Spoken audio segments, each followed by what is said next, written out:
Another day, another bamboo na naman tayo mga bossing. Mangunguha ko ng labong mga bossing dito sa likod ng bahay. So, kasi may tumubo dito ito yung damo na nakakain mga bossing. Kasi itong part ng damo na nakakain natin na masarap, diba?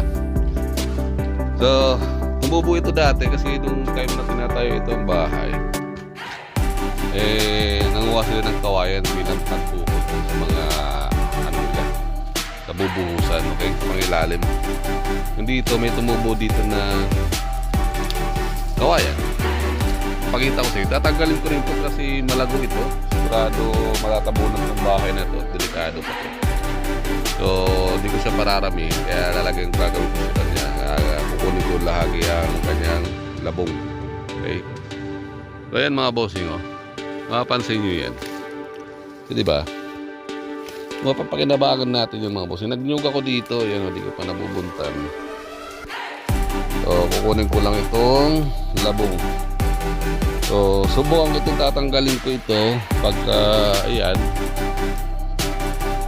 So, gusto naman lumaki pala. Lumaki agad.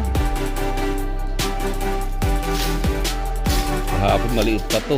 Ngayon laki na agad. Yan, tumas na agad siya. So pwede pa naman yung dulo niyan.